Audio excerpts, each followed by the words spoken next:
Hey everyone, Favian, Empire Build Academy, and we're doing the Learn Evony Minute series. And in this video, we're jumping into the Subordinate City. Let's go straight over to the game right now. And the Subordinate City is this building right here. When we click into that and we have a look at the information, you can see that you can unlock the Subordinate City feature to be able to occupy a subordinate city. Promote your rank to be able to occupy more subordinate cities. There are 6 types: common, uncommon, rare, legendary, epic and famous city. The higher quality your subordinate city possesses, the more benefits you will gain. Subordinate cities can be acquired by conquering NPC subordinate cities on the world map, or other players' subordinate cities. Now, what I will say in relation to this, you can imagine this as a little mini city that is part of your bigger keep, and these come with additional buffs. So the first thing we can have a look at is this.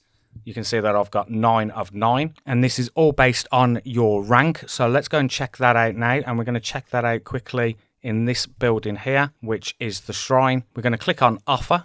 And then what we're going to do is click on this one up here. You can see I am currently a Duke. And if I was to go and have a look at Duke, you can see that I get an additional 5 on top of what is already given to me based on my level. So that's an additional 5, which means I've got 4, and an additional 5 makes 9. Now, if I was to go to the next one, Archduke, you can see that I'd gain an additional 1. It would be 6 this time, giving me 10. Now, in terms of getting a better rank, and this is all down to how much you offer in the shrine, and you can see that if I was a knight, I'd need to be in the top 2,000, which is here. And for me, I'm the Duke, so that's the top 40. Archduke would be top 10, and finishing off with Regent, which would be the top 3.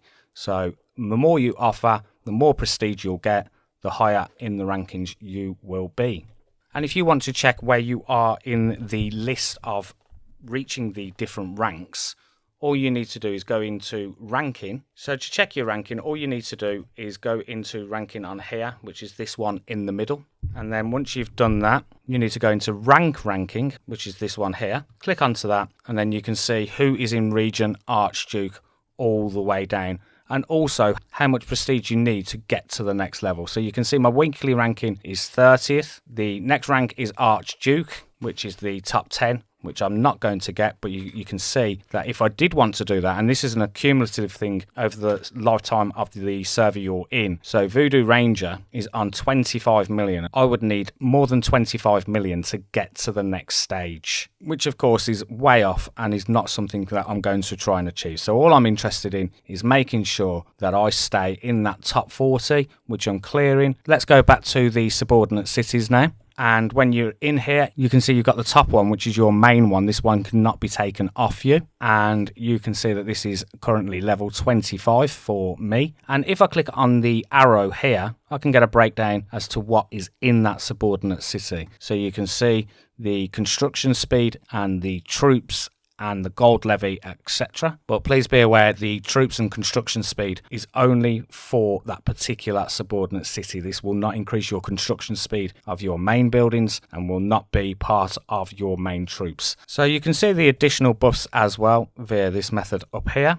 And if we click on them, you can see that in-city troop attack is 8%, trap attack is 12%, training speed in this subordinate city, again the training speed is only relevant to the troops in there, is 15%, and death into survival rate is 8%. The next thing we're going to have a look at is the general that is attached to that subordinate city. So when I was in here, you can see Hojo is attached to my first one. Let's go and have a look at him, and we can do that by going across to this, and then once inside there we can click on generals and go to the end tab, which is subordinate city generals over here. Having a look at Hojo, you can see all the different weapons that he has attached, and you can see the most crucial one in here is the enemy attack there, minus 48%, and this will count towards your main buffs when being attacked by other members. So when you are defending, that enemy ground troop HP and enemy range troop HP will be buffs that debuff the opponent when they are attacking you, so when you are defending. So it's very crucial to get some very decent buffs on this, and you can see that I have Parthian Axe, and Parthian is a very good debuff weapon to use on your different ones. Now if I go again back to Hojo, you can see that I've got all 6 of these as Parthian, which again comes with some additional buffs, including 18% there as well. And of course, we can put the refines on that, but be aware the refining attributes only count towards your troops inside the subordinate city and not your main cities.